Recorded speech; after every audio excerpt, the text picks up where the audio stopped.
తెలుగు రాష్ట్రాల్లో చలిపులి పంజా విసురుతోంది. నగరాలు, గ్రామాలు అనే తేడా లేకుండా దట్టమైన పొగమంచు అల్లుముకుంటోంది. తెలుగు రాష్ట్రాల్లో ప్రకృతి అందాలకు కొదవే లేదు.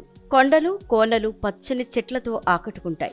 ఇక చలికాలంలో మంచుతో నిండిన కొండలు హిమగిర్లను తలపిస్తాయి. ఇక చెట్లు, ఆకులు అన్నీ తెల్లని మంచుతో కొత్త అందాల్ని సంతరించుకుంటాయి. వాటిపై లేలేత సూర్యకిరణాలు పడగానే వెండి కొండలా మెరుస్తూ ఆకట్టుకుంటాయి. తాజాగా ఖమ్మం జిల్లా ఏజెన్సీలో మంచు కారణంగా ఏర్పడిన ఓ అద్భుతమైన దృశ్యం ఆకట్టుకుంటోంది.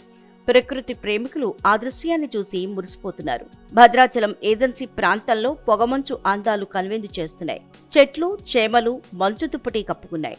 ఈ క్రమంలో చెట్ల కొమ్మలకు సాలెపురుగులు అల్లుకున్న గూళ్లు ఆకట్టుకుంటున్నాయి. ఆ సాలెగూళ్లు కూడా మంచుతో అల్లినట్లుగా విచిత్రంగా కనిపిస్తున్నాయి.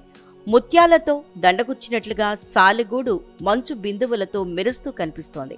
మరోవైపు మెల్లగా వీస్తున్న చలిగాలికి ఆ సాలెగూళ్లు రెపరెపలాడుతూ ఊగుతున్నాయి. అయినా అవి చెక్కు చెదరటం లేదు. ఈ ప్రకృతి అందాలను చూసిన పర్యాటకులు తెగ ఎంజాయ్ చేస్తున్నారు. చెట్ల ఆకులు, పువ్వులు అన్నీ మంచుతో నిండిపోయాయి. కొత్త అందాల్ని సంతరించుకుని ప్రకృతి ప్రేమికులను ఆకర్షిస్తున్నాయి.